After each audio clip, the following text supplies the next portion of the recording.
Hello बच्चों, हम लोग इकोलॉजी में ये तीसरे नंबर का यूनिट देखने वाले हैं जो है बायोडाइवर्सिटी एंड इट्स कंजर्वेशन। इसमें हम लोग जितने भी जैव विविधताएं हैं, मतलब कितनी प्रजातियां रहती है इस पृथ्वी में, इस अर्थ में, इंडिया में, इन सब के बारे में हम लोग बात करेंगे। और लास्ट में उसके संरक्षण के बारे में भी बात करेंगे, क्योंकि कई प्रजातियां जो है विलुप्त होते जा रही है और विलुप्त होने की कई प्रजाति जो है विलुप्त होने की कगार पे है। तो उसको बचाना भी है, उसका संरक्षण भी करना है। कैसे करना है, उन सब चीज़ को हम लोग इस चैप्टर में देखने वाले हैं। नीट के पर्पज से बात करें तो इसमें 1 से 2 क्वेश्चन आते हैं।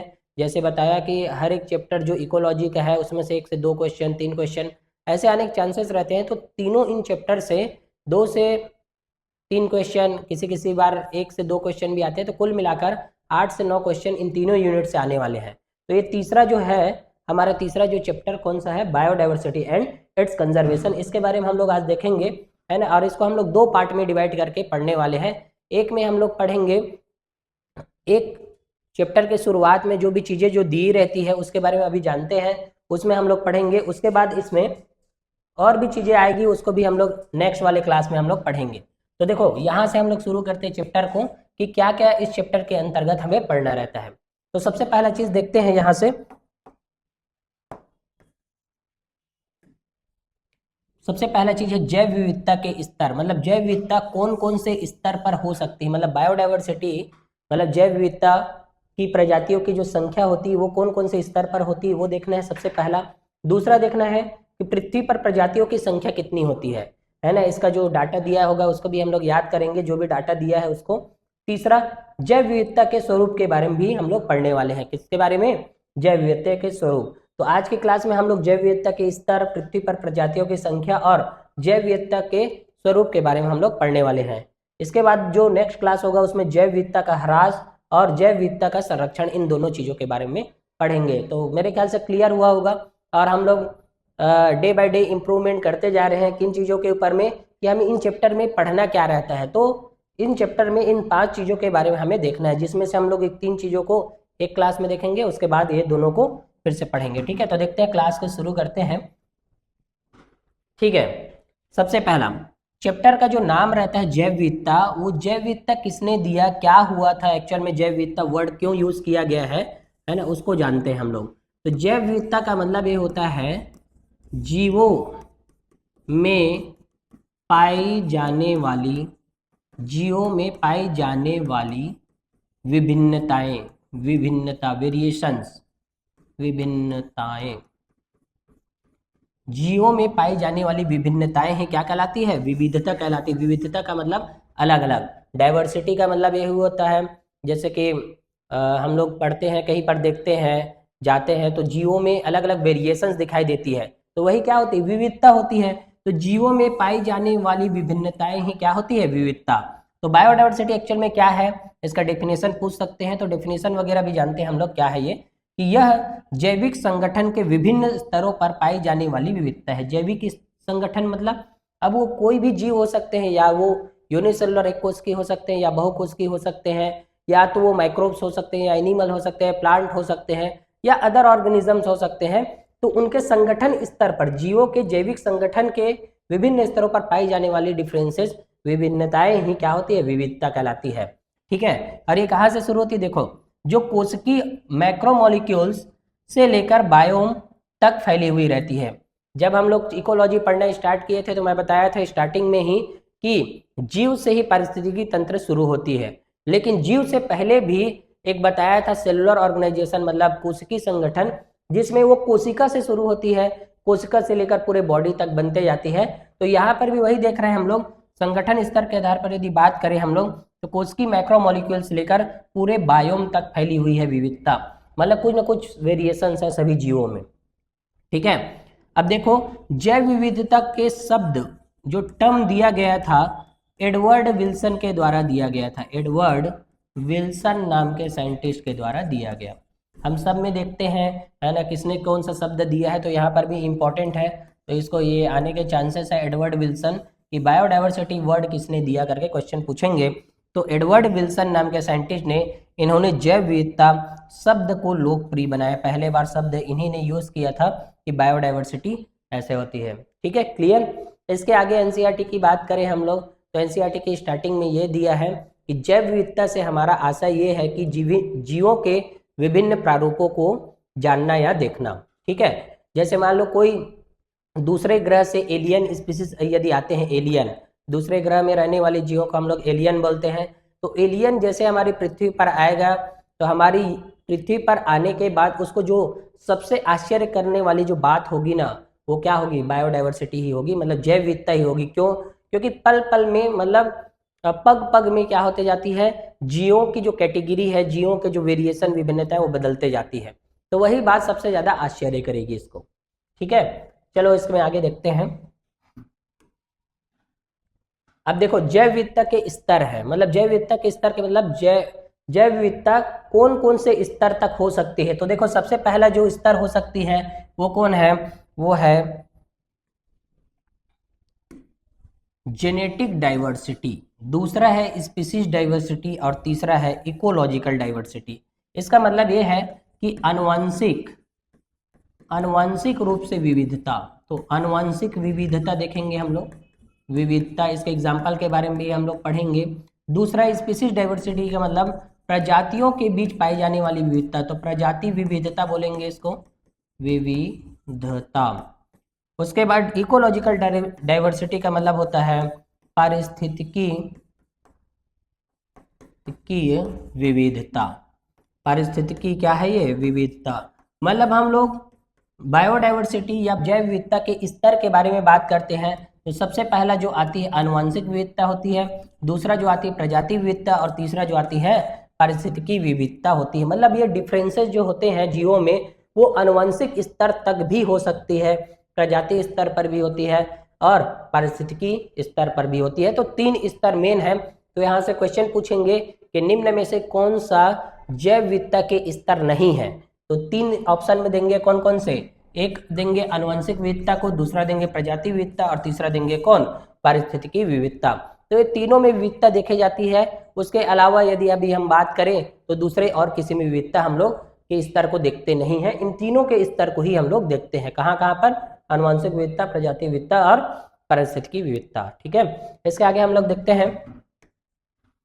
देखो अब इसमें से हम पहला जानेंगे आनुवंशिक विविधता के बारे में। तो आनुवंशिक विविधता में हर एक लाइन इंपॉर्टेंट है और यहाँ से हमें मार्क करते हुए चलना है। कैसे? देखें, यह एक प्रजाति के भीतर आनुवंशिक स्तर पर दिखाई देने वाली विविधता है। आनुवंशिक स्तर पर मतलब जेनेटिकल कॉन्स्टिट्यूशन कैसे है, मतलब उसका जीन में भी वेरिएशन हो सकते हैं। मतलब जीन में क्या, जो डीएनए का जो पार्ट अपने आप को एक्सप्रेस करता है या अपने आप को प्रभावशील बनाता है, वही क्या कहलाता है? जीन। तो हर एक जीन जो होती है एक्टिव होगी, इनएक्टिव होगी, वो डिपेंड करता है कि वो जीन के पास में कैसा डीएनए, उस डीएनए के पास में जीन का कैसे क्रम है। किसी में एक्सप्रेस होती है जीन, किसी में नहीं हो पाती। तो आनुवंशिक स्तर पर यदि हम देखेंगे तो हम जीन लेवल में जाके हमें देखना पड़ेगा और जीन लेवल में जब जाएंगे तो वहीं पर ही हमें क्या दिखाई देगी? विविधता दिखाई देगी। तो यह एक ही प्रजाति, मतलब एक ही जीवों के प्रजाति के भीतर आनुवंशिक स्तर पर दिखाई देने वाली विविधता है ना। उदाहरण यहाँ पर दिया है कौन सा? रावोल्फिया वोमिटोरिया नाम का एक प्लांट है, उसके बारे में दिया है, जो हिमालय में पाया जाता है। अपने रसायन रेसरपिन की क्षमता और सांद्रता में आनुवंशिक विभिन्नता दर्शाता है।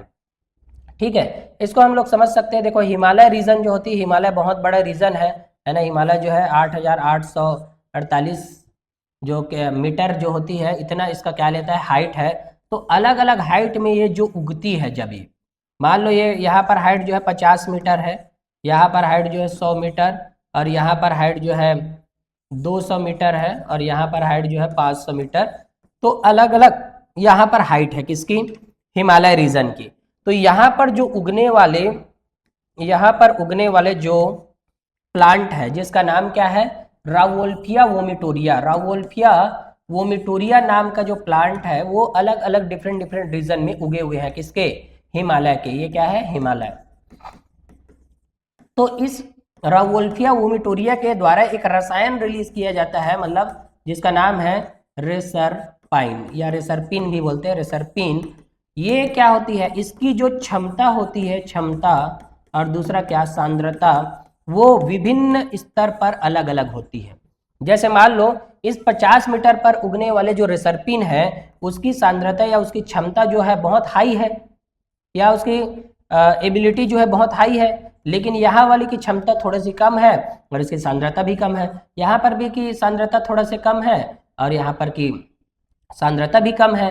तो क्या होते जा रहा है, स्तर पर, मतलब अलग अलग स्तर पर, ऊंचाई पर इसकी क्या होते जा रही है, रासायनिक जो रसायन रिलीज किए जाते हैं इसके द्वारा रेसरपिन, उसकी क्षमता और सांद्रता में क्या होते जा रही है, विभिन्नता आते जा रही है, मतलब वो भिन्न होते जा रही है।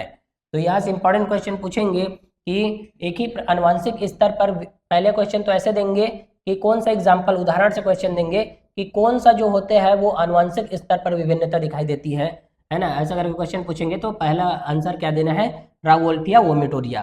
तो ये कहाँ पर पाई जाती है वाला क्वेश्चन आ सकता है, तो कहाँ पर पाई जाती है ये, हिमालय रीजन में। कौन से रीजन में, हिमालय रीजन में पाई जाती है, ठीक है। तीसरा, उसके द्वारा जो रसायन उत्पन्न किया जाता है उसका क्या नाम है पूछेगा, तो रेसरपिन नाम है इसका, ठीक है। और इसमें क्या चीज में विभिन्नता दिखाई देती है करके क्वेश्चन पूछेंगे, तो क्या चीज में दिखाई देती है, क्षमता और सांद्रता अलग अलग होती है, ठीक है, क्लियर। तो ये देखो यहाँ पर है ना, डायग्राम भी दिया गया है, इसको देख भी सकते हैं हम लोग कि ये जो रावोल्फिया वोमिटोरिया हिमालय के डिफरेंट डिफरेंट रीजन में उगती है।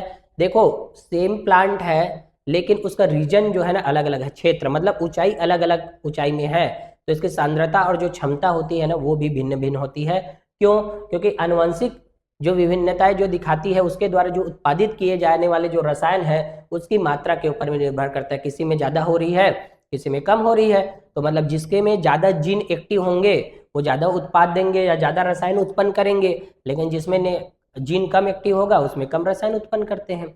तो ये क्वेश्चन यहाँ से आएगा, इंपॉर्टेंट क्वेश्चन है, रावोल्फिया वोमिटोरिया में ऐसे देखने को मिलती है और ये आनुवंशिक स्तर पर विभिन्नता दिखाती है, ठीक है, क्लियर। इसके आगे देखें, ठीक है। आनुवंशिक विविधता में और एग्जाम्पल दिया गया है कौन सा, भारत में चावल की 50,000 से अधिक विभिन्न किस्में और आम की 1,000 से अधिक किस्में हैं। किस्में का मतलब वेराइटीज होती है, ठीक है। इंडिया में 50,000 से ज़्यादा क्या है, धान की किस्में हैं और 1,000 से ज़्यादा किस्में वेराइटीज किसकी है, आम की। तो सीधा डाटा बेस्ड क्वेश्चन आएंगे, आम की कितनी प्रजाति है पूछेंगे तो कितनी प्रजाति है, 1,000 से अधिक। जबकि भारत में चावल की कितनी प्रजाति है पूछेंगे तो 50,000 है ना। जैसे मान लो एग्जैक्ट डाटा वाले क्वेश्चन आएंगे तो सीधा सीधा बताना है 50,000 और 1,000 है, लेकिन कभी कभी ऐसे आ जाएगा कि चावल की वैरायटी या किस्में कितनी होती है, 50,000, 50,000 से अधिक, 50,000 से कम, केवल 50,000, ऐसे ऑप्शन मिलेंगे। तो यहाँ पर एनसीईआरटी ने क्या किया है, स्पष्ट किया है कि 50,000 से अधिक विभिन्न किस्में हैं, मतलब 50,000 से ज्यादा यहाँ पर क्या है, किस्में हैं, वेराइटीज है, किसकी, धान की। तो देखो यहाँ पर कुछ धान के किस्में यहाँ पर दिखाई दिया है ना, डायग्राम से देख सकते हैं हम लोग।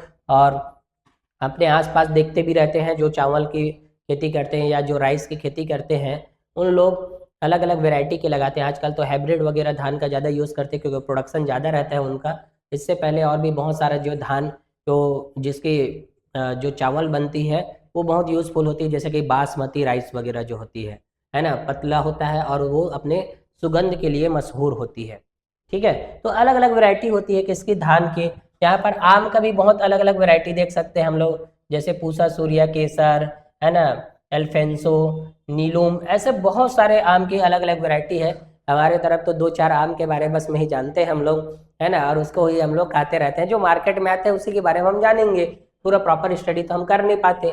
तो याद रखना यहाँ से कि 1,000 से अधिक किसकी किस्में हैं, आम के, जबकि 50,000 से अधिक किसकी किस्में हैं, धान की। और ये कौन से स्तर पर है, आनुवंशिक स्तर पर विभिन्नताएं या विविधता दिखाती है, ठीक है, क्लियर। इसके आगे देखें, ठीक है।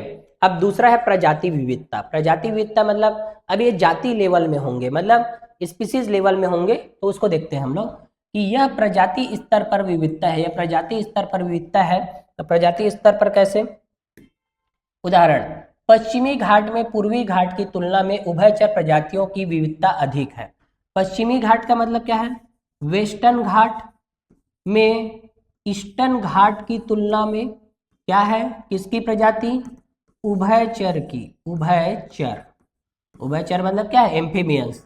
तो उभयचर की प्रजातियों की संख्या वेस्टर्न घाट में ज्यादा है ईस्टर्न घाट की तुलना में।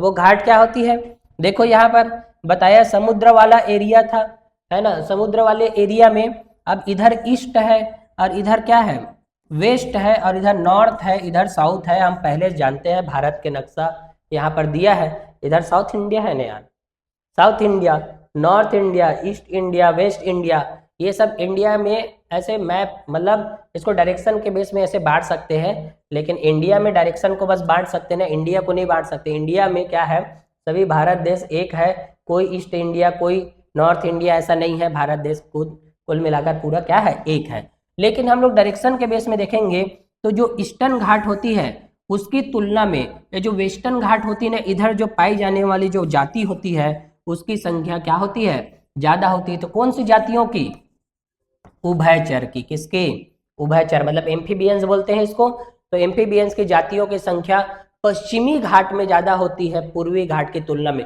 देखो प्रजाति सेम ही है, एम्फीबियंस ही है, और दोनों ही ये समुद्र के तटों में रहते हैं, इधर भी समुद्र है इधर भी समुद्र है, तो दोनों तरफ समुद्र तो है, लेकिन इस तरफ के समुद्री वाले घाट की तुलना में इस तरफ वाले समुद्री घाट में ज्यादा होती है इसकी संख्या। ठीक है, क्लियर। तो ये कौन से स्तर पर है, प्रजाति विविधता, मतलब ये जाति के स्तर पर क्या है, विविधता को दर्शाती है। कौन, उभयचर की प्रजाति। ठीक है, क्लियर, मेरे ख्याल से क्लियर हुआ और ईस्टर्न घाट की तुलना में। ठीक है, इसके आगे देखते हैं। अगला है पारिस्थितिकी विविधता। पारिस्थितिकी विविधता में क्या होती है कि पारिस्थितिकी तंत्र इकोसिस्टम के स्तर पर विविधता पाई जाती है। तो देखो कैसे, भारत में रेगिस्तान, वर्षा वन, मैंग्रोव, प्रवाल भित्तियां, आर्द्र भूमि, ज्वार नदमुख और अल्पाइन मीडोज देखे जा सकते हैं। तो देखो भारत के अलग अलग राज्यों में अलग अलग प्रकार के यहाँ पर क्या दिखाई दे रहे हैं, अलग अलग वेरिएशन दिखाई दे रही है, अलग अलग टाइप के क्षेत्र है, अलग अलग टाइप के हमें इकोसिस्टम परिस्थिति तंत्र देखने को मिल सकते हैं। तो ये जब इन सब की जो संख्या होती है ना, वो इंडिया में, इन सब की जो संख्या है इंडिया में स्कैंडिनेवियाई देश, स्कैंडिनेवियाई देश, नॉर्वे जो होती है, इसकी तुलना में इसकी संख्या क्या होती है, ज्यादा होती है। मतलब इंडिया में ये सब चीज जो होती है पारिस्थितिकी तंत्र, वहां पर भी है ये सब चीजें, लेकिन इंडिया में इसकी संख्या उसकी तुलना में क्या होती है, ज्यादा होती है। ठीक है, क्लियर। तो ये पारिस्थितिकी विविधता जो होती है इंडिया में देख सकते हैं, स्कैंडिनेवियाई देश नॉर्वे के बारे में भी हम लोग बात कर सकते हैं। ठीक है, इसके आगे देखते हैं। अब देखो पृथ्वी पर प्रजातियों की संख्या कितनी है, उसके लिए एक है ना क्या क्या डेटा दिया गया उसको याद रखना है। तो यहाँ पर एक इंपॉर्टेंट चीज लिखा है IUCN। क्या लिखा है, IUCN। तो IUCN होती क्या है, तो IUCN का फुल फॉर्म सबको पता होना चाहिए और याद भी रखना है। तो इसका फुल फॉर्म होता है international union for conservation of nature and natural resources.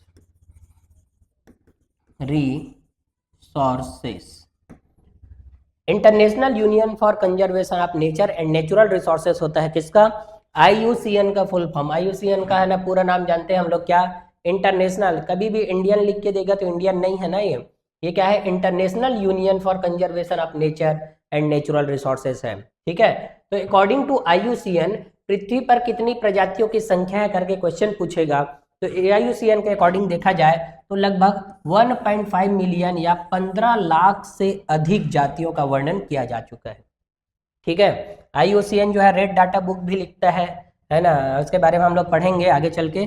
तो ये 2004 के अनुसार है ना, 2004 के अनुसार, कब का डाटा है ये, 2004 के अनुसार IUCN international union for conservation of nature and natural resources है ना, इसका फुल फॉर्म को याद रखना इंपॉर्टेंट है ना, नीट में पूछा जा सकता है और पूछते भी रहते हैं। ठीक है, क्लियर। तो ये 2004 के अनुसार डाटा दिया गया है कि पृथ्वी पर प्रजातियों की संख्या कितनी होती है, तो 1.5 मिलियन या 15 लाख से अधिक प्रजातियों का वर्णन किया जा चुका है। ठीक है, लेकिन अकॉर्डिंग टू रॉबर्ट में के अनुसार, उनके अनुसार पृथ्वी पर लगभग 7 मिलियन 70 लाख प्रजातियां हो सकती है। अभी तक कुल प्रजातियों की केवल 22% तक ही रिकॉर्ड किया गया है। मतलब क्या है, अकॉर्डिंग टू रॉबर्ट में, है ना, ये नीट में आया हुआ क्वेश्चन भी है। रॉबर्ट में साइंटिस्ट के अनुसार में 7 मिलियन या 70 लाख प्रजातियों का, है ना, हो सकती है ऐसा अनुमान लगाया गया है। लेकिन उसमें से अभी तक कुल प्रजातियों का केवल कितना परसेंट ही डिस्कवरी हुआ है? केवल 22% ही रिकॉर्ड किया गया है। ठीक है, लेकिन अनुमान जो लगाए हैं वो कितना है? 7 मिलियन या तो फिर 70 लाख। नीट का पूछा हुआ क्वेश्चन है कि रॉबर्ट मे के अनुसार पृथ्वी पर लगभग कितनी जातियां हैं करके क्वेश्चन पूछा था, कितनी है? 7 मिलियन या 70 लाख। ठीक है, इसके आगे देखें।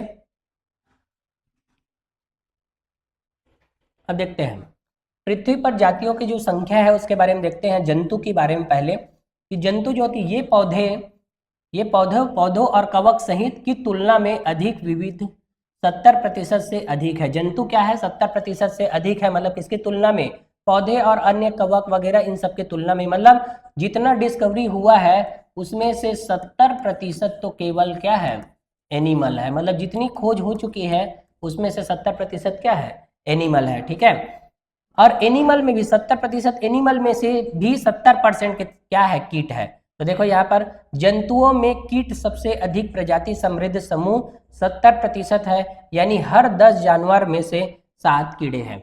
मतलब देखो जितने भी अभी डिस्कवरी हुआ है वो कितना परसेंट है? 70%। तो इस 70% एनिमल में से 70% इंसेक्ट है। 70% एनिमल में से 70% क्या है? इंसेक्ट है। ठीक है, और यही सबसे ज्यादा होती है। मतलब हर 10 में से 7 क्या है? कीट ही है, कीट है। मतलब हम 10 एनिमल का डिस्कवरी किए हैं तो 10 एनिमल में से 7 क्या है? कीट ही है। और अभी तक कितने प्रतिशत एनिमल्स का डिस्कवरी हो चुका है? 70% ही हुआ है। और 70% में भी 70% का 70 कितना है? इंसेक्ट ही है। मतलब हर 10 में से 7 क्या है? कीट है। ठीक है, उसके आगे और देखें। फंजाई, कवक की प्रजातियों की संख्या मछलियों, उभयचर, सरीसृप और स्तनधारियों की कुल प्रजातियों से भी अधिक है। मतलब हम लोग यहाँ पर एक, है ना, लाइन लिखेंगे कि फंजाई की जो प्रजातियों की जो संख्या है वो फिशेस, एम्फीबियंस, रेप्टाइल, एवीज और मैमल्स, है ना, इन सब से, सरीसृपों और, है ना, एवीज नहीं है यहाँ पर, एवीज को हटा देंगे यहाँ से, मैमल्स है, मैमल्स। मतलब ये है कि कवक की प्रजातियों की संख्या मछलियों, फिशेस, एम्फीबियंस मतलब उभयचरों, रेप्टाइल मतलब सरीसृप और मैमल्स का मतलब स्तनधारी की कुल प्रजातियों से भी अधिक है। तो याद रखना कि निम्न में से कौन कौन की प्रजातियों की संख्या फंजाई की संख्या से कम है करके क्वेश्चन पूछेंगे। तो इन सभी के जोड़ को हम लोग मिला देंगे, फिशेस, एम्फीबियन, रेप्टाइल, मैमल, तो उनकी जो संख्या आएगी उससे भी ज्यादा प्रजातियों की संख्या किसकी है? फंजाई की है। समझ आया कि नहीं आया? ठीक है, क्लियर है। उसके बाद यहाँ पर देखो डायग्राम दिया गया है। इस डायग्राम के बारे में भी हम लोग थोड़ा देखते हैं कि क्या क्या चीजें हैं इसमें। तो देखो ये जो इनवर्टिब्रेट्स के बारे में डिस्कवरी हुआ है उसमें से देखो इंसेक्ट की संख्या कितनी है? बहुत ज्यादा है कि नहीं है? और इधर अदर एनिमल ग्रुप है, इधर क्रस्टेशियन है, इधर मोलस्का है, इधर क्या है? इंसेक्ट।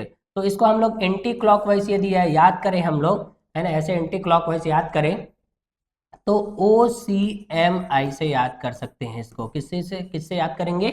OCMI, मतलब एंटी क्लॉकवाइज से जाएंगे OCMI करेंगे तो ये क्या हो जाएगा? इनवर्टिब्रेट्स आ जाएंगे। ठीक है, इसके बाद इसको देखते हैं। तो वर्टिब्रेटा के हम सीक्वेंस जानते हैं कैसे? तो सबसे पहले फिशेस आती है, उसके बाद में एम्फीबियन, फिर रेप्टाइल, फिर एवीज, फिर मैमल्स। ये करेक्ट सीक्वेंस होता है वर्टिब्रेटा का। जिस चूंकि हम लोग एनिमल किंगडम में इसके बारे में पढ़ते हैं तो सबसे पहले शुरुआत ही होती है किससे? फीसेस से शुरुआत होती है।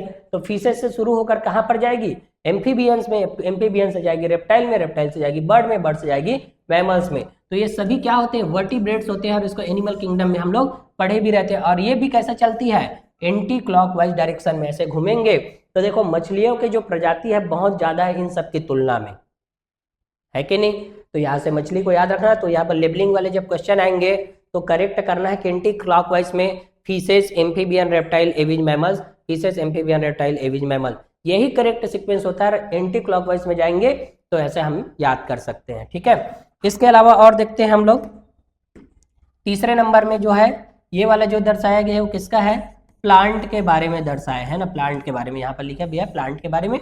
तो देखो यहाँ पर है ना एम मेल फीमेल से याद कर सकते हैं, mosses and ferns and alleles.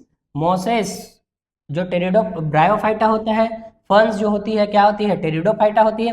तो ये दोनों जो होती है एक ही साथ रहती है, इसलिए हम लोग इसे मेल फीमेल से याद रख सकते हैं। और यहाँ पर ये फंजाई और एल्गी ये दोनों जब मिल जाते हैं तो उसी से क्या बनती है, लाइकेन बनती है। तो यहाँ पर एल से याद कर सकते हैं, फंजाई जब एल्गी के साथ में मिलती है तो क्या बन जाती है, लाइकेन। और लाइकेन में दोनों जीव रहते हैं, कौन कौन से, कवक और कौन, शैवाल, ये दोनों जीव रहते हैं, फंजाई और एल्गी के मिलने से क्या बनते हैं, लाइकेन। तो इसको ऐसे याद करना है। यहाँ पर देखो एंजियोस्पर्म है, तो एंजियोस्पर्म में मोनोकॉट डाइकॉट आते हैं, लेकिन यहाँ पर तुलना किया जाए कि यहाँ पर फंजाई और एंजियोस्पर्म में से किसकी संख्या ज्यादा है, तो यहाँ पर याद रखना है फंजाई जो होती है एंजियोस्पर्म से ज्यादा होती है। किससे ज्यादा होती है, एंजियोस्पर्म से ज्यादा होती है। ठीक है, तो इधर एंजियोस्पर्म है। तो कुल मिलाकर पूरे प्लांट्स के बारे में यहाँ पर बताया गया है। तो अब बोलोगे फंजाई प्लांट थोड़ी है, तो फंजाई प्लांट नहीं है, हेट्रोट्रॉप्स होते हैं। बाकी लोग प्लांट है, फंजाई प्लांट नहीं होती।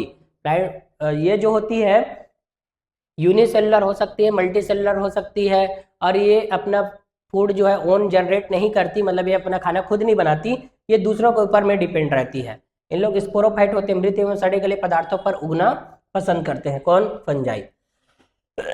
लेकिन और भी फीचर प्लांट के जैसा रहते हैं, इसीलिए फंजाई को प्लांट्स के अंतर्गत रखा गया है। ठीक है, तो मेरे ख्याल से क्लियर हुआ होगा। इसके आगे देखते हैं। ठीक है, उसके बाद देखते हैं भारत में जैव विविधता के बारे में देखते हैं। इंडिया की बात करते हैं हम लोग, इंडिया में जैव विविधता के बारे में हम लोग जानेंगे कि क्या क्या होती है। तो इसको देखें, तो देखो बहुत इंपॉर्टेंट डाटा है ये। भारत में, इंडिया के पास दुनिया के भूमि क्षेत्र का केवल 2.4% हिस्सा है। मतलब बोला जाए कि ये पूरा पृथ्वी है, पृथ्वी में 100% एरिया है, उसमें से 70% एरिया में क्या है, पानी है, वाटर। ओनली 30% एरिया जो है ना लैंड एरिया है। लैंड का मतलब ये भूमिगत क्षेत्र है, और इसी भूमिगत क्षेत्र में नदी, पहाड़, नाले, तालाब और दुनिया भर के जितना भी मतलब चीजें हैं ये स्थलीय एरिया में ही है। तो वो कितना परसेंट है, 30%। तो इस 30% में से भारत का क्षेत्र कितना है, 2.4% है, हिस्सा केवल भारत का है। ठीक है, लेकिन इसकी प्रजाति विविधता कितनी है, 8.1% है। ठीक है, क्लियर। मतलब बोला जाए कि 100% में से, इस 100% में से कितना हिस्सा इंडिया का है, 2.4%। मतलब पूरे अर्थ में की बात करें तो उसमें से कितना परसेंट एरिया भारत का है, 2.4%। लेकिन इसकी जैव विविधता कितनी है, 8.1%।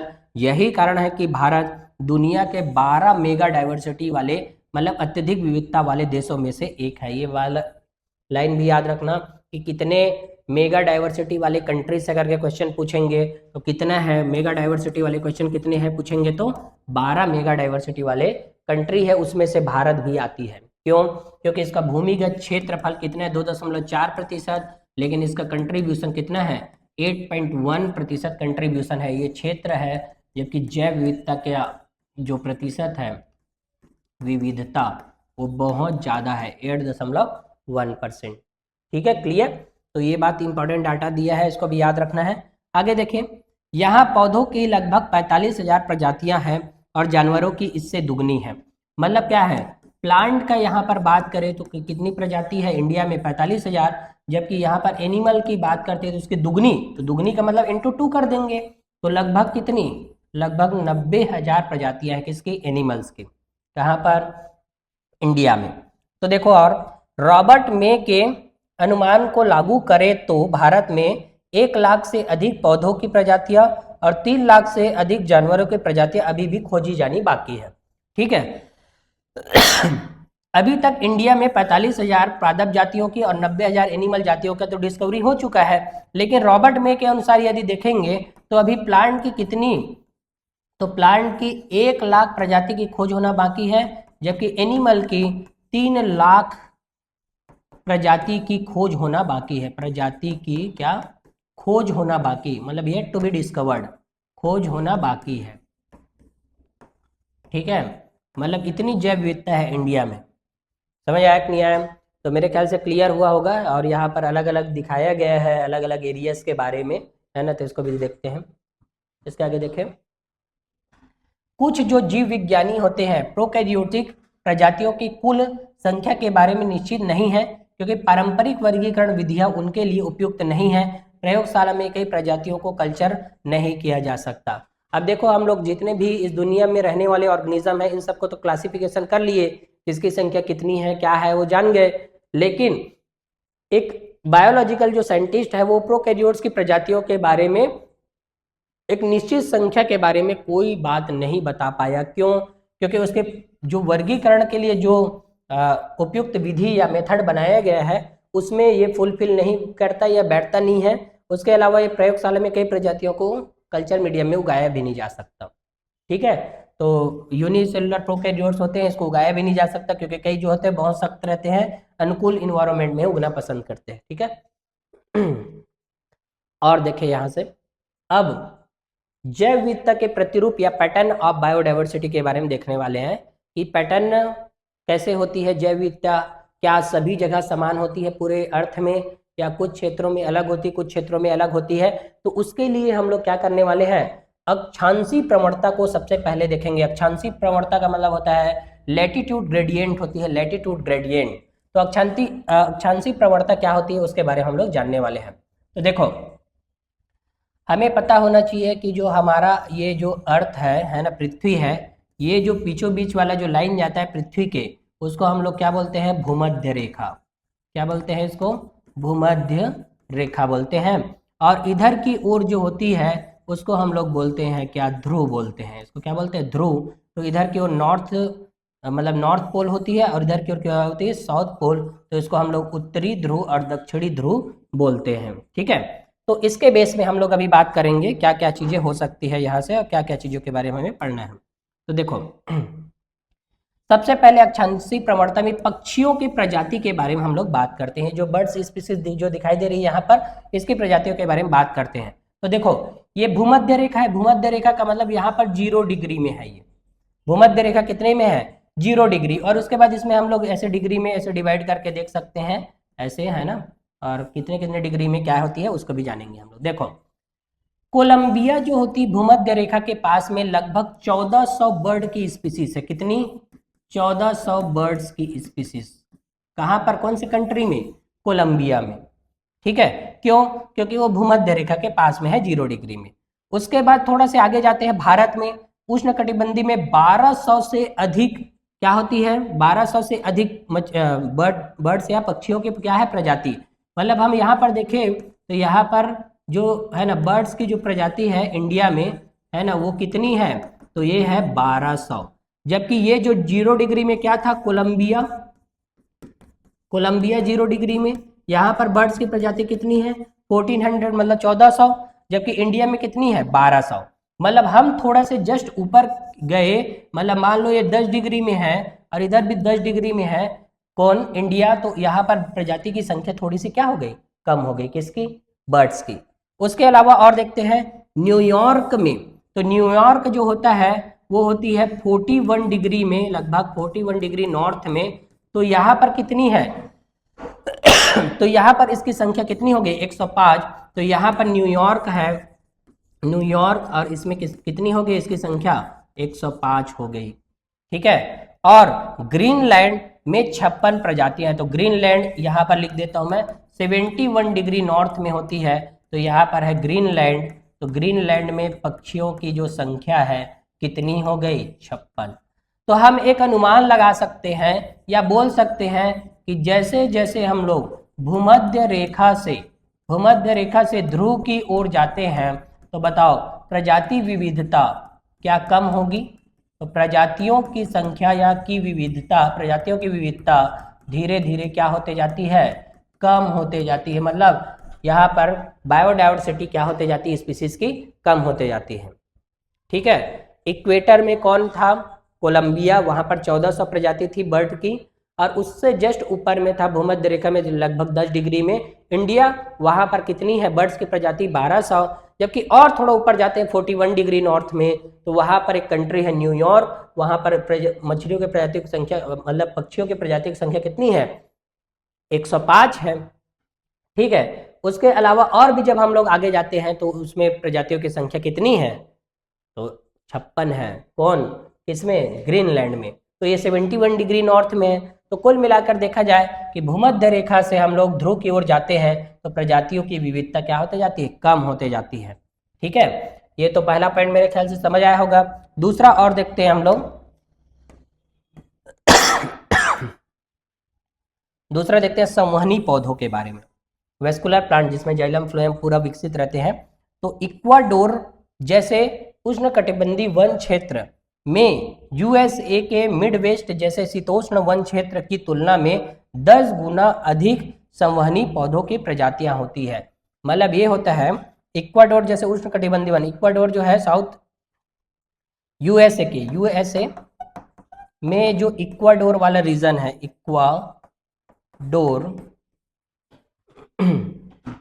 इक्वाडोर वाला रीजन है, ये ट्रॉपिकल रीजन है, ट्रॉपिकल रेन फॉरेस्ट या ट्रॉपिकल फॉरेस्ट होती है वो मिडवेस्ट जैसे शीतोष्ण। तो ये मिडवेस्ट के टेम्परेट रीजन की तुलना में 10 गुना ज़्यादा वेस्कुलर प्लांट की प्रजाति होती है। मतलब बोला जाए कि मान लो ये क्षेत्र है और ये भी इसका क्षेत्र है, तो ये जो दोनों सेम क्षेत्र है, जैसे मान लो ये 1 एकड़ का क्षेत्र है तो ये भी क्या है 1 एकड़ का ही क्षेत्र है, लेकिन इस क्षेत्र में क्षेत्र तो सेम है लेकिन यहाँ पर इस क्षेत्र में 10 गुना ज़्यादा वेस्कुलर प्लांट की प्रजाति पाई जाती है इसकी तुलना में। मतलब यहाँ पर 1 है तो यहाँ पर कितने रहेंगे, 10 रहेंगे। ठीक है, ये बात क्लियर रहना चाहिए कि संवहनी पौधों की जो इक्वाडोर जैसे उष्णकटिबंधीय वन क्षेत्र में यूएसए के मिडवेस्ट जैसे शीतोष्ण वन क्षेत्र की तुलना में 10 गुना अधिक संवहनी पौधों की प्रजाति होती है। मतलब ये है कि भूमध्य रेखा के आसपास में अमेरिका के यूएसए में यहाँ पर क्या है ट्रॉपिकल रीजन, जहाँ पर क्या है वेस्कुलर प्लांट 10 गुना ज्यादा है किसकी तुलना में, मिडवेस्ट का मतलब होता है जस्ट ऊपर, मतलब टेम्परेट रीजन की तुलना में भली क्षेत्र क्या रहे, समान ही क्यों न रहे। ठीक है, तो मेरे ख्याल से ये भी लाइन समझ आया होगा अक्षांशीय प्रवणता में। इसके आगे देखें, यहाँ पर देखो ऐसे डायग्राम भी बना दिखाया गया है ना, इसको भी जानते हैं हम लोग। भूमध्य रेखा से ध्रुवों की ओर प्रजातियों की विविधता घटती जाती है। वही बात बताया, इंपॉर्टेंट लाइन है ये कि जैसे जैसे हम लोग इक्वेटर से है ना किधर की ओर जाते हैं, पोल की ओर जाते हैं, मतलब ध्रुव की ओर, तो जाति की विविधता क्या होती जाती है, धीरे धीरे कम होते जाती है, घटते जाती है। ठीक है, उष्णकटिबंधीय क्षेत्रों 23.5 डिग्री उत्तर से 23.5 डिग्री दक्षिण की अक्षांशीय सीमा में समशीतोष्ण या ध्रुवीय क्षेत्रों की तुलना में अधिक प्रजातियां पाई जाती है। सीधी सी बात है, ये जो ध्रुवीय क्षेत्र है ये वाले पोल है नॉर्थ पोल, ठीक है, ये वाला पोल है नॉर्थ पोल और इधर की ओर है साउथ पोल। इन दोनों में इधर से हम लोग इस पोल से होकर इधर जाएंगे तब, और इधर से होता हुआ इधर जाएंगे तब, इधर से होता हुआ जाएंगे हम लोग इधर, और यहां से होता हुआ भी इधर आ रहे तब। तो बताओ, जब भी हम लोग ध्रुव से भूमध्य रेखा की ओर जाएंगे, भूमध्य रेखा, तो बताओ प्रजातियों की संख्या बढ़ेगी कि नहीं बढ़ेगी, तो प्रजाति की संख्या बढ़ती है, प्रजाति की संख्या बढ़ती है ना, प्रजाति की संख्या बढ़ते जाती है धीरे धीरे। ठीक है, तो यहाँ पर बहुत सारा है ना पृथ्वी को डिवाइड करके बताया गया है पूरी तरीके से, है ना। ये जो इक्वेटर है भूमध्य रेखा है, यहाँ पर 23.5 डिग्री साउथ है, इधर नॉर्थ है। इसको ट्रॉपिक ऑफ कैप्रिकॉर्न बोलते हैं, इसको भी ट्रॉपिक ऑफ कैंकर रेखा, वो कर्क रेखा वाला जो है वो बोलते हैं। तो ये नॉर्थ टेम्पलेट है, जबकि ये वाला साउथ टेम्पलेट है। और उसके बाद जो सबसे ऊपर वाला जो लाइन आ जाती है आर्कटिक टुंड्रा प्रदेश, ये सब चीज़ आ जाते हैं। और इधर एंटार्कटिका सर्कल वगैरह जो आ जाती है, एंटार्कटिका वाला रीजन आ जाती है। तो अलग अलग समुद्री रीजन है, वो सब स्थल वाले रीजन जो है अलग ही होते हैं और समुद्री वाले रीजन अलग अलग होते हैं। तो इससे हम लोग देख सकते हैं। ठीक है, तो इसके आगे देखें,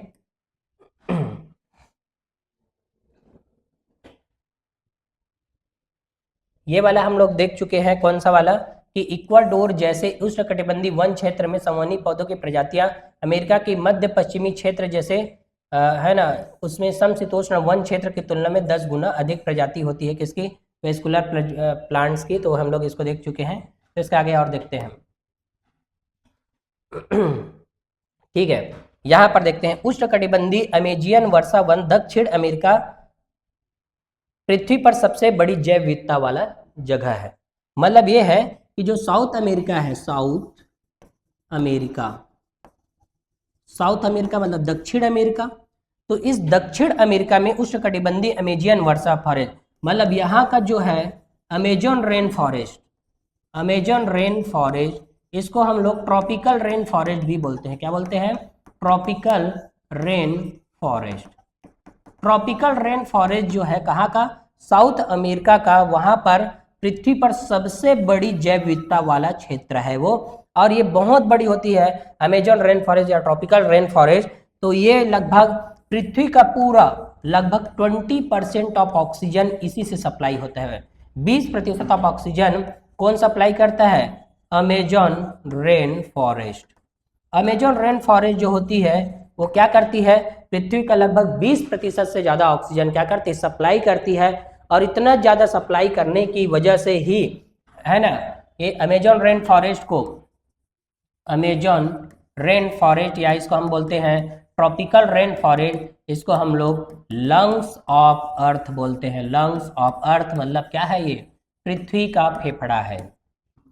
ठीक है, किसको बोलते हैं? इसको नहीं बोलते ना, ये पाइथन है, ये है ना, बहुत बड़े बड़े जानवर पाए जाते हैं वहां पर, है ना, ये पाइथन है। लेकिन हम लोग अमेजन रेन फॉरेस्ट वहीं पर पाए जाने वाले एक स्पीसीज है ये, उसका यहाँ पर डायग्राम दिया है। पाइथन मतलब अजगर होता है। ठीक है, तो लंग्स ऑफ अर्थ बोलते हैं। क्यों बोलते हैं कि अमेजन रेन फॉरेस्ट को हम लोग पृथ्वी का फेफड़ा भी बोलते हैं? क्यों? क्योंकि लगभग 20% ऑक्सीजन यही सप्लाई करती है। किसको? पूरे अर्थ को। ठीक है, तो चूंकि हम लोग यहाँ पर हम लोग प्रजाति की विविधता के बारे में बात करने आए हैं, तो प्रजाति की विविधता के बारे में बात करेंगे कि number of species in the Amazon rain forest, उसमें किसकी किस संख्या कितनी है उसके बारे में हम लोग यहाँ पर देखते हैं। वेरी इंपॉर्टेंट है ये। ठीक है, देखो जैसे तो यहाँ पर 40,000 से अधिक प्लांट स्पीसीज है, 3,000 लगभग क्या है मछलियों की प्रजाति है, 1300 बर्ड्स की प्रजाति है, 427 मैमल्स की प्रजाति है, 427 एम्फीबियन की, मतलब ये दोनों के सेम है, 378 रेप्टाइल्स की प्रजाति है, और लगभग 1,25,000 इन्वर्टिब्रेट्स की प्रजातियां यहाँ पर मौजूद है। तो यहाँ से क्वेश्चन पूछेंगे कि सबसे हाईएस्ट कौन है, तो हाईएस्ट पूछेंगे, और दूसरा क्वेश्चन पूछेंगे लोवेस्ट कौन है। सबसे लोवेस्ट भी क्वेश्चन पूछ सकते हैं, तो डायरेक्ट डेटा हमें याद होना चाहिए, है ना। और तीसरा क्वेश्चन पूछेंगे करेक्ट ऑर्डर पूछेंगे, करेक्ट ऑर्डर। तो करेक्ट ऑर्डर में कैसे पूछेंगे? असेंडिंग पूछेंगे, और मतलब और दूसरा क्या पूछेंगे? डिसेंडिंग। मतलब ये है कि घटते क्रम और बढ़ते क्रम पूछेंगे। ठीक है, तो सबसे ज्यादा जो है वो किसकी प्रजाति है? इन्वर्टिब्रेट्स की। तो इन्वर्टिब्रेट से ज्यादा किस, इससे थोड़ा से कम किसकी है? प्लांट्स की। से कम थोड़ा से और किसकी है? तो है फिशेस की। से थोड़ा कम किसकी है? बर्ड्स की। फिर उसके बाद में एम्फीबिया और मैमल्स का तो सेम ही है ना, एम्फीबियंस और मैमल्स का क्या है? सेम है। और उसके बाद में है ना लगभग ये दोनों बराबर है, और उससे थोड़ा से कम किसकी है? तो ये है रेप्टाइल्स की। तो ये वाले सीक्वेंस से ना क्वेश्चन आएगा IPF BMR से, याद रखना, बीमार से, BMAR, है ना, IPF बीमार, IPF बीमार से याद रखना। तो इससे हमें पता चल जाएगा कि कौन सा से है ना ज़्यादा है, कौन सा कम है। और मेरे ख्याल से इसके डाटा को तो तुरंत ही याद रखना चाहिए हमें। प्लांट्स की कितनी है? 40,000। फिशेस की कितनी है? 3,000। देखो मैमल्स और एम्फीबियन का तो सेम ही है, कितना है? 427। बाकी रेप्टाइल्स का कितना है? 378। इन्वर्टिब्रेट्स का कितना है? 1,25,000 इन्वर्टिब्रेट्स की स्पीसीज है। कहाँ पर है ये है अमेजन रेन फॉरेस्ट में। ठीक है, और यहीं की जो प्रजाति की विविधता है, जैव विविधता सबसे ज्यादा है। ठीक है, क्लियर। तो सबसे ज्यादा होने का रीजन भी होगा कहीं ना कहीं पर, है ना। तो रीजन क्या है एक्चुअल में, तो देखते हैं। रीजन का मतलब कारण, इतना ज्यादा प्रजाति विविधता क्यों है वहां पर। तो सबसे पहला देखें, उष्णकटिबंधीय क्षेत्रों में उच्चतम जैव विविधता प्रजातियों की समृद्धि के कारण है। तो देखो क्या, उष्णकटिबंधीय क्षेत्रों में विकास का समय अधिक था, मतलब इसको इवोल्यूशन के लिए ज्यादा टाइम मिला है इस एरिया को। दूसरा, और ये कई सालों तक, कई मिलियन मतलब कई लाखों सालों तक, लाखों साल तक क्या रहे? अबाधित इन्वायरमेंट था। अबाधित का मतलब यहाँ पर कोई हस्तक्षेप वगैरह कुछ नहीं हो रहा था, इसीलिए उनको इवोल्यूशन यानी कि विकास करने में क्या मिला, अधिक समय मिला। तो पहला रीजन यही है कि अमेजन रेन फॉरेस्ट में सबसे ज्यादा प्रजाति विविधता होने का कारण क्या था कि वहां पर विकास का समय अधिक मिला है। दूसरा, अपेक्षाकृत स्थिर वातावरण कम मौसमी, मतलब ये है कि लगभग वहाँ का जो टेम्परेचर रहता है, वहाँ की जो मौसम की जो विभिन्नताएं हैं लगभग क्या रहती है, समान रहती है, समान साल दर साल पर ईयर। मतलब साल दर साल क्या होता है कि वहाँ का जो वातावरण रहता है स्थिर रहता है, मतलब कांस्टेंट इन्वायरमेंट रहता है वहाँ पर, क्या रहता है, कांस्टेंट इन्वायरमेंट, मतलब वहाँ के इन्वायरमेंट में कोई चेंजेस नहीं होता, साल भर पानी गिरते रहते हैं, मतलब 15 से 20 डिग्री सेल्सियस, 20 से लेकर 25 डिग्री सेल्सियस हमेशा वहाँ का इन्वायरमेंट तापमान हमेशा बना हुआ रहता है। तो स्थिर वातावरण रहती है, कम मौसमी विभिन्नताएं दिखाई देती है वहां पर। तीसरा और क्या है, तीसरा और है उन्हें अधिक सौर ऊर्जा प्राप्त होती है जो उत्पादकता बढ़ाने में योगदान देती है। जाहिर सी बात है, जितना ज्यादा सनलाइट मिलेगा उतना ही ज्यादा प्लांट का प्रोडक्शन होगा, उत्पादन भी ज्यादा होगा, और उत्पादन यदि जब ज्यादा होगा तो उत्पादन जब ज्यादा होगा तो वहाँ की स्पीसीज डाइवर्सिटी या जैव विविधता भी ज्यादा होती है, तो उन्हें अधिक सौर ऊर्जा प्राप्त होती है जो उत्पादकता बढ़ाने में योगदान देती है। तो मेरे ख्याल से क्लियर हुआ होगा, है ना। इसको हम लोग देखते हैं इसके आगे। अब अगला है प्रजाति क्षेत्र संबंध। हम लोग जैव विविधता देख रहे थे, जैव विविधता में सबसे पहले हम लोग देखे कि स्तर पर क्या होती है, यहाँ पर हम लोग लेटीट्यूड ग्रेडियंट देखे, मतलब अक्षांशीय प्रवणता के आधार पर देख चुके। दूसरा अब हम लोग देखने वाले हैं प्रजाति क्षेत्र संबंध, मतलब स्पीसीज एरिया रिलेशनशिप, है ना, किसके द्वारा दिया गया है। पहला लाइन ही इंपॉर्टेंट है, तो पहला लाइन क्या बोलता है, अलेक्जेंडर वान हम्बोल्ट नाम के साइंटिस्ट के द्वारा क्या किया गया है, ये स्पीसीज एरिया रिलेशनशिप दिया गया है। इंपॉर्टेंट है, साइंटिस्ट का नाम याद रखना, है ना। तो यहीं से क्वेश्चन पूछेंगे कि किसने दिया था स्पीसीज एरिया रिलेशनशिप, तो अलेक्जेंडर वान हम्बोल्ट नाम के साइंटिस्ट ने क्या किया है, प्रजाति क्षेत्र संबंध दिया है। ठीक है, अलेक्जेंडर वान हम्बोल्ट के अध्ययन के अनुसार किसी क्षेत्र में अन्वेषण मतलब एक्सप्लोर किए गए क्षेत्र के बढ़ने के साथ साथ प्रजातियों की समृद्धि बढ़ती है, लेकिन एक निश्चित सीमा तक। मतलब ये बोला है कि जैसे जैसे हम लोग क्षेत्र को बढ़ाते जाएंगे जाति समृद्धि भी क्या होती जाएगी, जाति समृद्धि भी बढ़ती जाएगी। ये बात बोला था अलेक्जेंडर वान हम्बोल्ट ने, लेकिन न केवल एक सीमा तक ही बढ़ सकती है, उससे ज्यादा नहीं बढ़ सकती, चाहे क्षेत्र कितना भी बढ़ा दे। क्यों, क्योंकि प्रजातियां, जातियों की संख्या जो क्या है, सीमित है कि नहीं। तो इसको याद रखते हैं यहाँ से, है ना। ठीक है, इसके बाद इसको देखते हैं, इसके द्वारा जो दिया गया और भी बातें हैं उसको, एनसीईआरटी का डायग्राम है, इसको भी देखते हैं। प्रजातियों की समृद्धि और क्षेत्र के बीच संबंध एक आयताकार अति परवलय देता है, मतलब रेक्टेंगुलर हाइपरबोला वाला, देखो ये रेक्टेंगुलर हाइपरबोला वाला क्या देता है, प्लॉट देता है। तो इसके अनुसार देखो यहाँ पर एक फार्मूला दिया गया है, एस बराबर सी ए की पावर जेड। तो यहाँ पर एस क्या बोलेंगे, उसको प्रजाति समृद्धि मतलब स्पीसीज रिचनेस बोलेंगे, ए को क्या बोलेंगे, क्षेत्र बोलेंगे, एरिया, और सी को क्या बोलेंगे, वाई अवरोधन मतलब वाई इंटरसेप्ट होती है, और जेड होती है रेखा के ढलान या प्रतिगमन गुणांक या रिग्रेशन कोफिशिएंट बोलते हैं, मतलब ये ढाल को बताती है जेड। जैसे हम लोग m बराबर वाई बाई एक्स जानते हैं, है ना, तो यहाँ से ढाल निकालते हैं, वैसे ही जेड क्या बताती है, रेखा के ढलान को बताती है। ठीक है, और ये लघु गणक पैमाने पर एक संबंध एक सीधी रेखा होता है। मतलब देखो हम यदि इसको इस फार्मूला से देखें, एस बराबर सी ए की पावर जेड से देखें, तो कौन सा आता है, कौन सा प्लॉट आता है, तो इसमें आता है रेक्टेंगुलर हाइपरबोला आती है, मतलब आयताकार अति परवलय आती है। कौन से फार्मूला को देखने पर, एस बराबर सी ए की पावर जेड को देखने पर। लेकिन यदि हम इसके ऊपर लॉग डाल दे, इसके ऊपर लॉग करें, एस बराबर सी ए की पावर जेड में लॉग डाल दे, तो यहां से क्या हो जाएगा, लॉग एस बराबर लॉग सी प्लस पावर जो रहती है बाहर आ जाती है ना, सामने आ जाती है, जेड लॉग ए। तो इस टाइप का फार्मूला हमें दिखाई देगा। तो इसमें क्या होगा, तो इसमें स्ट्रेट लाइन ये एक सीधी रेखा बनती है, एक सीधी रेखा बनती है, एक सीधी रेखा बन रही है। जबकि इसमें कैसे बनती है, तो इसमें बनती है आयताकार अति परवलय बनती है, जबकि इसमें क्या बन रही है, सीधी लाइन बनती है।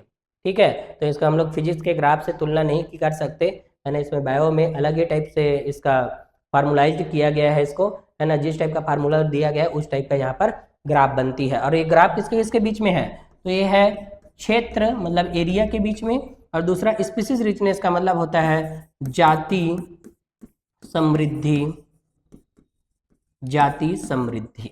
और क्षेत्र के बीच में डायग्राम दिया गया है। तो डायरेक्ट क्वेश्चन आता है log s बराबर करेक्ट फार्मूला कौन है करके क्वेश्चन पूछते हैं, तो याद रखना इसमें हम लोग log बस ऐड किए, log ऐड करने पर क्या फार्मूला आया, इस टाइप का फार्मूला आया है। ठीक है, क्लियर?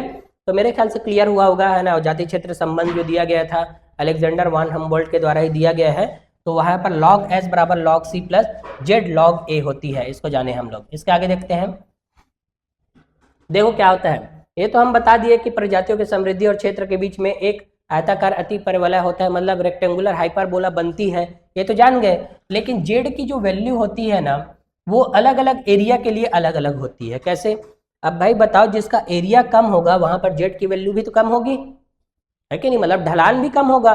तो देखो सामान्यतः छोटे क्षेत्रों के लिए, छोटे क्षेत्र है तो उसके लिए जेड की वैल्यू कितनी है, 0.1 से लेकर 0.2 होती है। बड़े क्षेत्रों जैसे महाद्वीप, महाद्वीप का मतलब देखो पूरे अर्थ में 7 महाद्वीप है, 7 महाद्वीप में से एक पूरे महाद्वीप के बारे में बात करते हैं, एक महाद्वीप के बारे में, तो इसकी वैल्यू जो जेड की वैल्यू होती है ना 0.6 से लेकर 1.2 हो सकते हैं पूरे महाद्वीप की।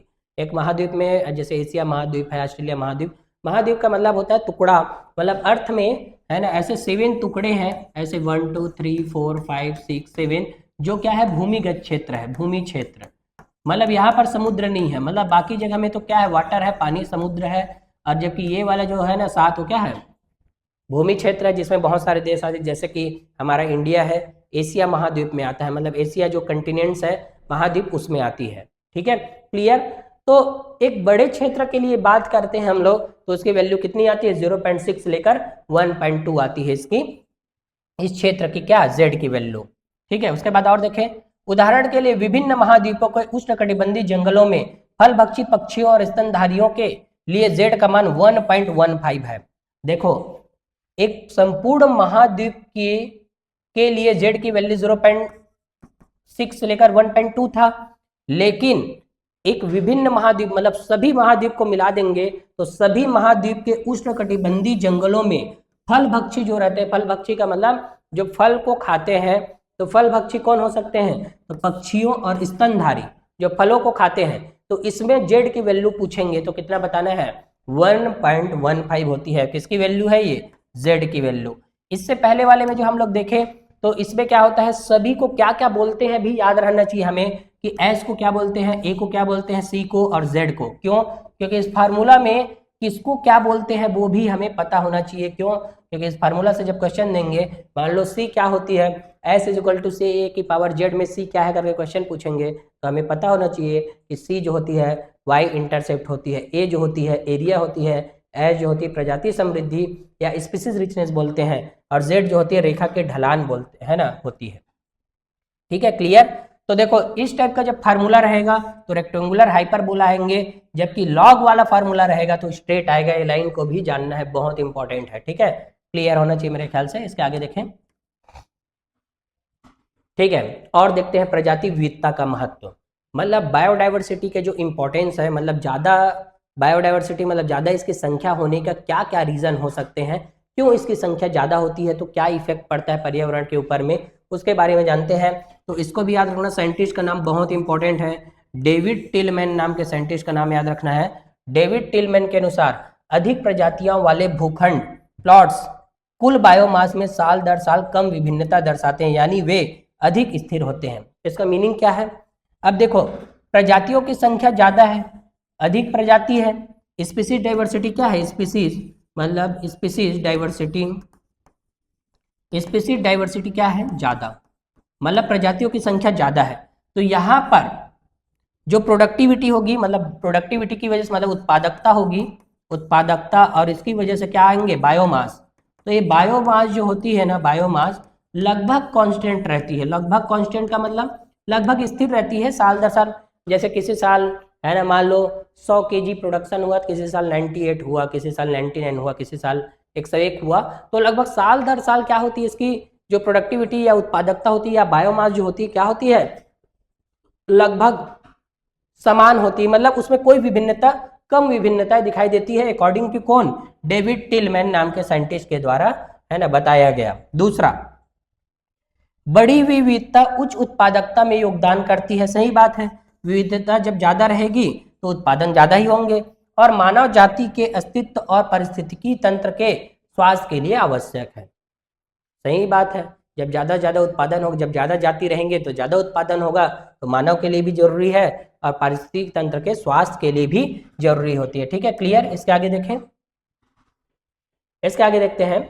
एक और हाइपोथेसिस दिया गया था प्रजाति विविधता का महत्व के लिए, रिवेट प्रॉपर हाइपोथेसिस दिया गया, और किसके द्वारा दिया गया? पॉल एहरलिच के द्वारा दिया गया। ये साइंटिस्ट का नाम भी बहुत इंपॉर्टेंट है कि रिवेट प्रॉपर हाइपोथेसिस किसने दिया करके क्वेश्चन पूछते हैं। ठीक है, तो स्टैनफोर्ड इकोलॉजिस्ट पॉल एहरलिच नाम के साइंटिस्ट ने क्या प्रस्तावित किया? रिवेट प्रॉपर परिकल्पना द्वारा प्रस्तावित किया, और यह जैव विविधता के महत्व को समझने के लिए एक एनालॉजी था। जैव विविधता के महत्व को समझने के लिए एक परिकल्पना दिया गया था, जो रिवेट प्रॉपर हाइपोथेसिस को दिया गया था, है ना। और इसको समझने के लिए एक एग्जाम्पल दिया था इसने, है ना, प्लेन वाला। तो इसको देखते हैं हम लोग, एरोप्लेन का।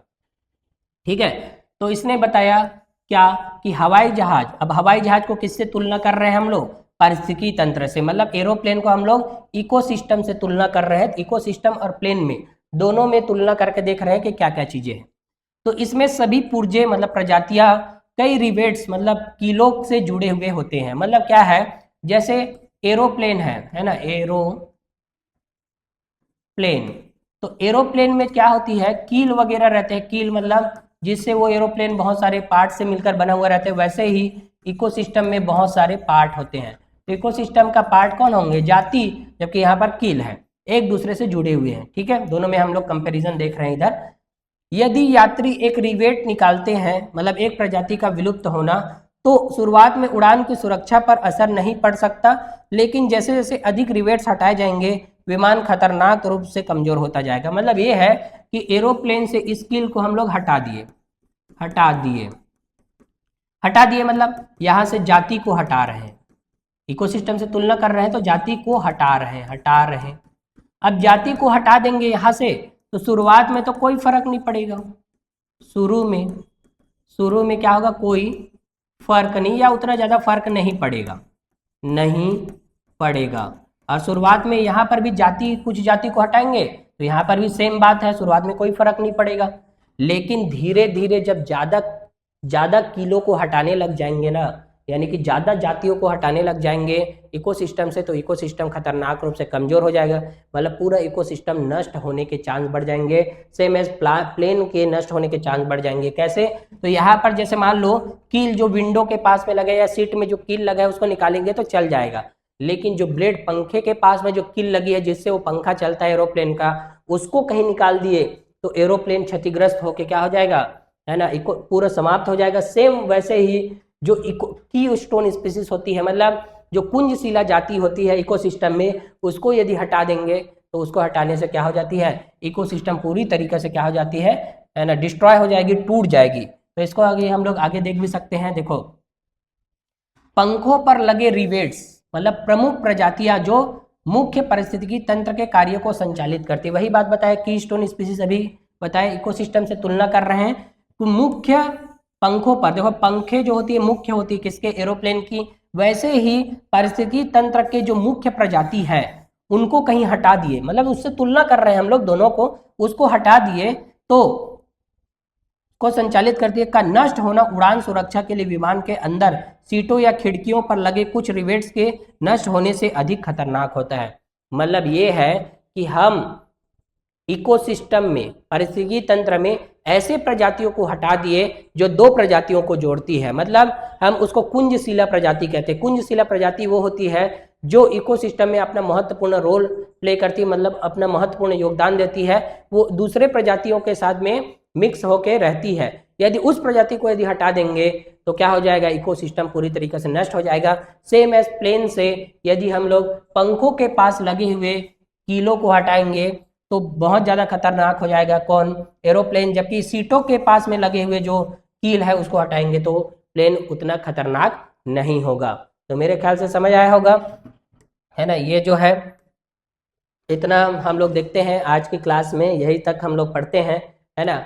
ये और देखो, इसके आगे जो भी और भी जो प्रजातियां वगैरह की जो संख्या था उसको भी हम लोग थोड़ा से देखते हैं। तो नोट करके यहाँ पर मैं लिखवा रहा हूँ कौन सी प्रजातियों की संख्या कितनी होती है। क्योंकि हम लोग कुछ प्रजातियों की संख्या के बारे में हम लोग देखे थे, है ना, जाने थे, लेकिन यहाँ पर और कुछ प्रजातियों की संख्या के बारे में हम लोग जानने वाले हैं। तो देखते हैं इधर, तो लगभग 20,000 ऑर्किड की प्रजाति होती है। किसकी प्रजाति होती है? 20,000 ऑर्किड की। ठीक है, इसके अलावा 20,000 और किसकी होती है? तो ये होती है ANTS, आंट्स की मतलब होती है, इसको बोलते हैं चींटी की प्रजातियां भी कितनी होती है? 20,000। उसके अलावा तीसरा नंबर जो होता है 28,000 प्रजातियां होती है किसकी? मछलियों की प्रजाति होती है 28,000। और चौथा नंबर और भी देखते हैं तो 3 लाख से अधिक प्रजातियां होती है किसकी? बीटल्स या भृंग की, बीटल्स या भृंग की। तो स्टार्टिंग में जो NCERT स्टार्ट करता है तो इन सब के बारे में भी डाटा दिया गया है। तो याद रखना है इसको कि ऑर्किड और जो है ना, OA से याद रखना है, ऑर्किड और चींटी की जो प्रजातियों की जो संख्या है वो कितनी होती है? 20,000, 20,000। जबकि मछलियों की कितनी होती है? 28,000। और बीटल या भृंग की कितनी होती है? 3 लाख प्रजाति होती है। ठीक है, तो मेरे ख्याल से इतना जो बात है ना आज के क्लास में समझ आया होगा। अगले क्लास में हम लोग इसके आगे वाले जितने भी और भी टॉपिक्स हैं उनको हम उनके बारे में हम लोग पढ़ेंगे। तो मेरे ख्याल से वीडियो पसंद आए होंगे तो उसको लाइक करना है। और नीट जोन क्लासेस में हम लोग फ्री में देख सकते हैं, एक प्ले लिस्ट बना हुआ है, उसमें यूनिट वाइज पूरे लेक्चर यहाँ पर रिकॉर्ड किए गए हैं। इसको देखकर शॉर्ट आउट मतलब वन शॉट टाइप का इसको देखकर हम लोग स्टडी करेंगे तो तुरंत हम लोग क्वेश्चन बनाएंगे तो हमारा क्वेश्चन बन जाएगा। ठीक है, थैंक यू।